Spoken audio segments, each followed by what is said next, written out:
इम्तहान की घड़ी आ चुकी है। सांप सीढ़ी के इस खेल में सभी सोच में डूब गए थे कि पहली परीक्षा इतनी कठिन है, आगे क्या होगा। सबके चेहरे के हाव भाव से यही प्रतीत हो रहा था, जिससे देख चंद्रावती काफी मायूस हो रही थी। पहली परीक्षा राजकुमारों की वीरता को प्रदर्शित करने वाली थी, मगर अब स्वयंवर में जीतने की चाह और अपनी मान प्रतिष्ठा को गौरवान्वित करने के लिए सभी उत्सुक हो उठे। सभी राजकुमार अपने लक्ष्य को पाने के लिए तुरंत ही अलग अलग दिशाओं में निकल पड़े। जगह जगह उस अनोखे जानवर को सभी ढूंढने लगे। जंगल, पहाड़, खुफिया जादुई रास्ते हर जगह ढूंढने लगे, पर वो जानवर किसी को भी नहीं मिल पा रहा था। समर सिंह और अमर सिंह दोनों भाई समझ नहीं पा रहे थे कि कहाँ जाएं। वे दोनों अभी महल से काफी दूर जा चुके थे।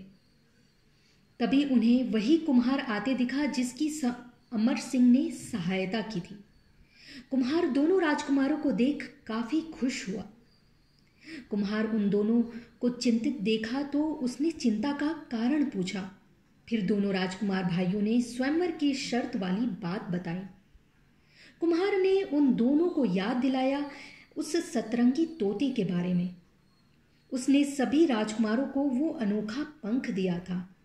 साथ ही साथ वो ये भी बोले जा रहा था, इसी पंख में जीत का राज।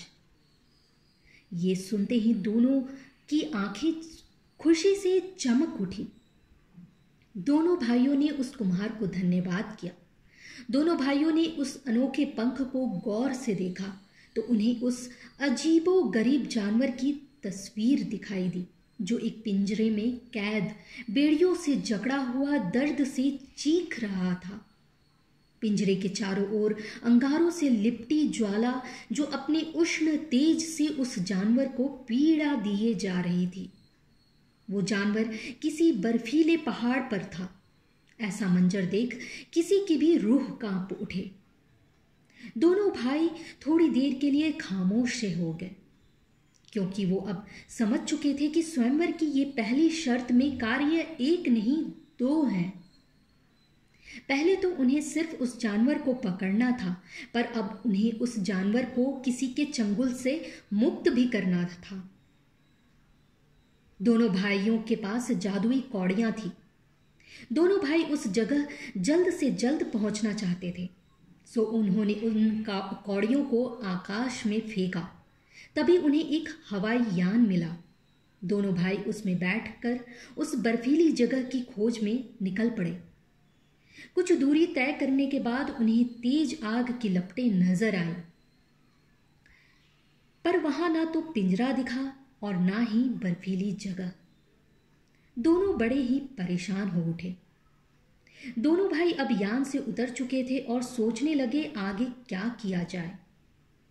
छोटे भाई अमर सिंह ने सुझाव दिया, क्यों ना हम इन आग की लपटों को बुझाने का प्रयास करें। हो सकता है कोई हमें भ्रमित करना चाह रहा हो। बड़े भाई समर सिंह ने सहमति जताई। तभी वहां कुछ और राजकुमार भी आ पहुंचे। अब सभी एक दूसरे को देखने लगे थे। साफ पता चल रहा था कि मुकाबला बराबरी का होने वाला है।